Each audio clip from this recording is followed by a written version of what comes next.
action, let's go. trouble 찾으러. Assalamualaikum warahmatullahi wabarakatuh. Di sini saya akan mempresentasikan materi MSDM mengenai konflik dalam evaluasi kinerja. Sebelumnya, perkenalkan anggota kelompok kami yakni Evita, Dwi Kumalasari, dan Erga Abian Ananda Pertama.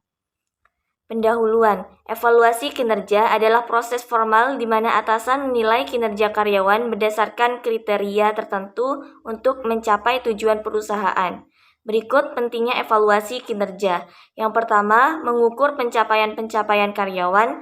Yang kedua, memberikan umpan balik untuk peningkatan. Dan yang terakhir, dasar pengambilan keputusan terkait promosi, kompensasi, atau pelatihan. Penyebab terjadinya konflik dalam evaluasi kerja yaitu yang pertama penilaian yang subjektif.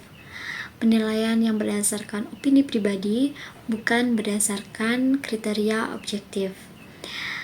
Kedua, kurangnya transparansi, yaitu proses evaluasi yang kurang jelas atau tidak dipahami oleh karyawan. Yang ketiga, ketidakadilan dalam penilaian.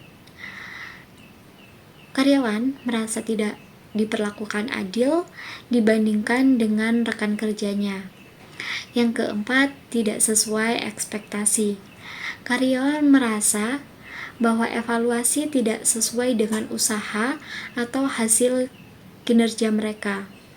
Yang kelima, komunikasi yang buruk, yaitu kegagalan dalam penyampaian umpan balik dengan cara yang konstruktif. Yang selanjutnya adalah dampak konflik dalam evaluasi kinerja. Pertama adalah menurunnya motivasi karyawan. Karyawan merasa dinilai secara tidak adil, mungkin kehilangan semangat kerja. Dan yang kedua adalah penurunnya produktivitas. Karyawan terlibat konflik akan cenderung kurang fokus dan kinerjanya menurun. Yang ketiga adalah meningkatnya turnover. Konflik evaluasi dapat mendorong karyawan meninggalkan perusahaan. Dan yang terakhir adalah tergantungnya hubungan antara karyawan dan manajemen, hilangnya kepercayaan terhadap atasan atau perusahaan secara keseluruhan. Selanjutnya, strategi penyelesaian konflik dalam evaluasi kinerja. Yang pertama, menetapkan kriteria evaluasi yang objektif. Yang kedua, pelatihan bagi manajer. Yang ketiga, transparansi proses evaluasi. Yang keempat, melibatkan karyawan dalam proses evaluasi. Yang kelima, menyediakan umpan balik yang konstruktif dan tepat waktu. Dan yang keenam, yang terakhir yakni mekanisme banding. Studi kasus evaluasi yang tidak adil di perusahaan X. Karyawan merasa bahwa proses evaluasi kinerja di perusahaan X terlalu subjektif. Oleh karena itu, perusahaan X memperkenalkan sistem evaluasi berbasis KPI yang terukur dan melakukan sesi pelatihan untuk manajer. Dari hasil tersebut, konflik berkurang dan kepercayaan karyawan meningkat.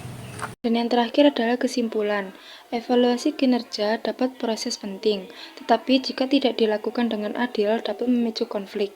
Penyelesaian konflik membutuhkan transparansi, kriteria yang jelas, dan komunikasi terbuka antara manajemen dan karyawan.